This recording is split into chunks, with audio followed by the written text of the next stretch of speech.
Hello everybody, and thank you for sharing your time with me.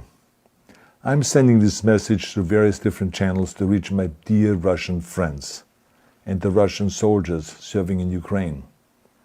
I'm speaking to you today because there are things that are going on in the world that are being kept from you, terrible things that you should know about. But before I talk about the harsh realities, let me just tell you about the Russian who became my hero. In 1961, when I was 14 years old, a very good friend of mine invited me to come to Vienna and to watch the World Weightlifting Championships.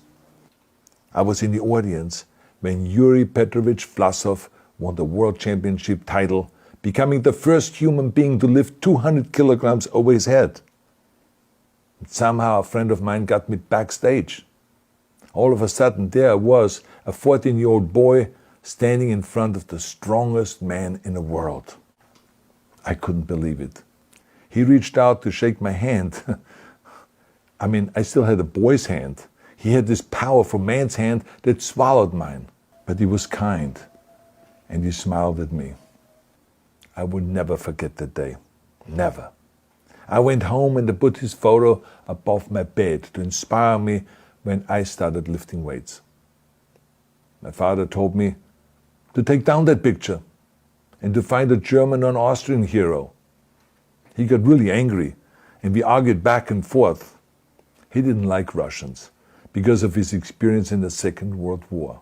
You see, he was injured at Leningrad, where the Nazi army that he was part of did vicious harm to the great city and to its brave people.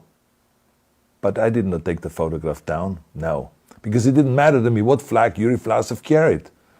My connections to Russia didn't stop there, by the way. Oh, it actually deepened when I traveled there with bodybuilding and for my movies and met all my Russian fans. And on one of those trips, I remember, I met Yuri Vlasov once again. It was in Moscow during the filming of Red Heat, which was the first American movie allowed to film in Red Square. Now, he and I spent the whole day together. He was so thoughtful, so kind, and so smart, and, of course, very giving. He gave me this beautiful blue coffee cup. And ever since then, I've been drinking my coffee out of every morning. Now, the reason why I'm telling you all of those things is that ever since I was 14 years old, I've had nothing but affections and respect for the people of Russia.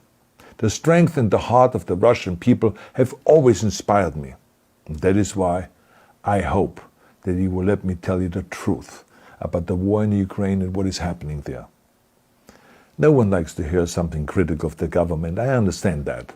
But as a longtime friend of the Russian people, I hope that you will hear what I have to say. And may I remind you that I speak with the same heartfelt concern as I spoke to the American people when there was an attempted insurrection on January 6th last year, when a wild crowd was storming the US Capitol, trying to overthrow our government. You see, there are moments like this that are so wrong, and then we have to speak up. And this is exactly the same with your government. I know that your government has told you that this is a war to denazify Ukraine. Denazify Ukraine? This is not true. Ukraine is a country with a Jewish president, I might add, whose father's 3 brothers were all murdered by the Nazis. You see, Ukraine did not start this war. Neither did nationalists or Nazis. Those in power in the Kremlin started this war. This is not the Russian people's war. No. As a matter of fact, let me tell you, what you should know is that 141 nations at the UN voted that Russia was the aggressor and called for it to remove its troops immediately. Only 4 countries in the entire world voted with Russia. That is a fact. See, the world has turned against Russia because of its actions in Ukraine. Whole city blocks have been flattened by Russian artillery and bombs, including a children's hospital and a maternity hospital. 3 million Ukrainian refugees, mainly women, children, and elderly, fled their country, and many more are trying to seek to get out. It is a humanitarian crisis. Because of its brutality, Russia is now isolated from the society of nations. You're also not being told the truth about the consequences of this war on Russia itself. I regret to tell you that thousands of Russian soldiers that have been killed. They have been caught between Ukrainians fighting for their homeland and the Russian leadership fighting for conquest. Massive amounts of Russian equipment have been destroyed or abandoned. The destruction that Russian bombs are raining down upon innocent civilians has so outraged the world that the strongest global economic sanctions ever taken have been imposed on your country. Those who don't deserve it on both sides of the war will suffer. The Russian government has lied not only to the citizens, but to its soldiers.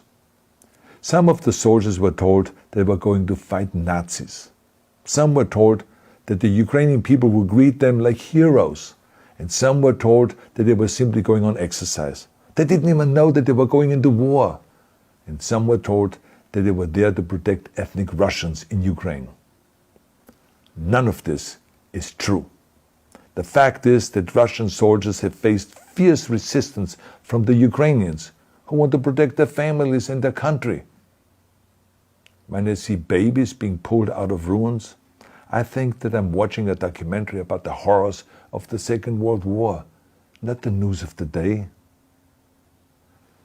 Now let me tell you, when my father arrived in Leningrad, he was all pumped up on the lies of his government. And when he left Leningrad, he was broken, physically and mentally. He lived the rest of his life in pain. Pain from a broken back, pain from the shrapnel that always reminded him of these terrible years, and pain from the guilt that he felt. To the Russian soldiers listening to this broadcast, you already know much of the truth that I've been speaking. You have seen it with your own eyes. I don't want you to be broken like my father.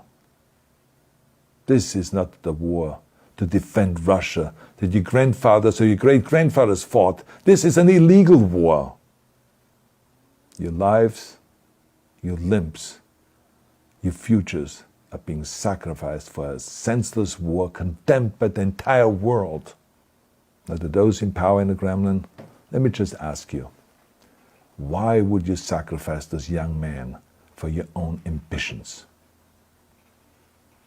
To the soldiers who are listening to this, remember that 11 million Russians have family connections to Ukraine. So every bullet you shoot a brother or a sister. Every bomb or every shell that falls is falling not on an enemy, but on a school, or a hospital, or a home. I know that the Russian people are not aware of such things are happening. So I urge the Russian people and the Russian soldiers in Ukraine to understand the propaganda and the disinformation that you are being told. I ask you to help me spread the truth.